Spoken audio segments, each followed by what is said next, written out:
Le double anniversaire du décès du prophète Simon Kimbangu et le 66 ans d'âge de l'actuel chef spirituel Simon Kimbangu Kiangani, représentant légal de l'église kimbanguiste. Plusieurs personnalités du pays ont marqué de leur présence cet événement grandiose, une manière de reconnaître les valeurs qu'incarne l'église kimbanguiste et la lignée des chefs spirituels qui se succèdent. L'on pouvait voir parmi ces personnalités le directeur de cabinet adjoint du chef de l'État, Jean-Pierre Kambila, entouré de la ministre du Genre, Enfants et Famille, Madame Chantal Safoulo-Poussa, et du ministre de la Santé publique, Oli Ilunga. D'autres invités de marque ont également répondu à l'invitation du chef spirituel, tels que le professeur Luzolo Bambilesa, conseiller spécial du chef de l'État en matière de bonne gouvernance, les députés, les sénateurs, les diplomates, les représentants des différentes institutions du pays, les responsables des mouvements associatifs et politiques.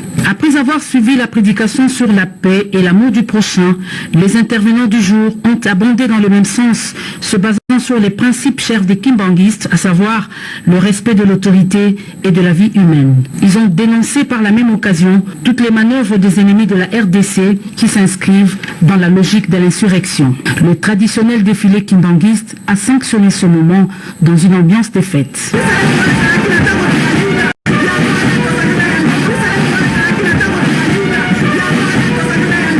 Dans la cité d'Nkamba, la notabilité Nekongo, invitée à ce grand événement, a décidé d'organiser son leadership sous l'autorité morale du chef spirituel Simon Kimbangu Kiangani. Au cours d'un échange avec son éminence, les notables Nekongo ont réaffirmé leur attachement à la paix avec ceux de l'Angola, du Congo-Brazzaville et de Kinshasa, précisant que tout mouvement insurrectionnel ne passera pas par la terre Né-Congo, héritage leur légué par les ancêtres Simon Kimbangu, Kimpavita et Joseph Kasavubu. Les Bakongo, l'église communiste les Bakongo ont payé un prix très fort, le 4 novembre.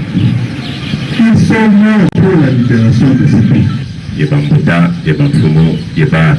Le Mukongo est un homme de paix, un homme respectueux. Le Mukongo n'est pas sanguinaire.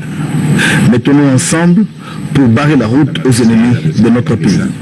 Les Nekongo ont également fustigé le comportement de certains de leurs fils égarés qui se livrent à des injures et actes barbares contre les autorités établies, ce qui n'est pas, alors pas du tout, dans la culture Nekongo. C'est une interpellation pour tous les Nekongo, là où ils se trouvent, pour que nous puissions réfléchir comment nous mettre ensemble pour redonner l'élan que nos ancêtres nous ont laissé pour le développement, pour le décollage de l'Afrique.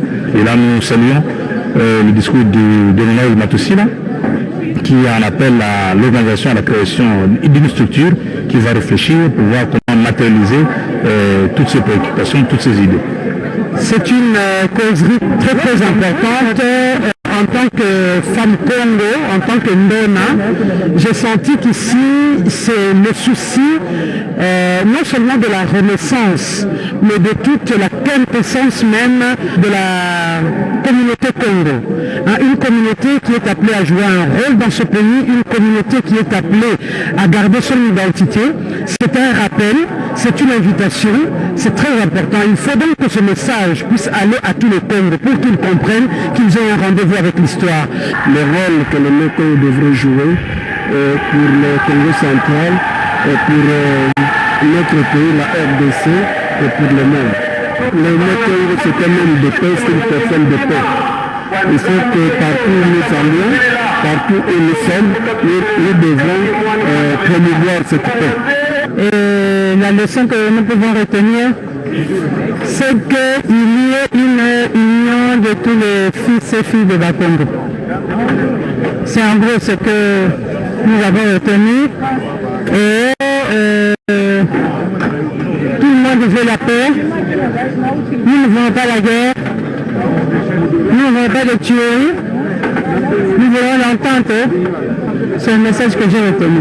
Tout s'est déroulé dans une ambiance fraternelle, une façon de traduire la solidarité du peuple Congo.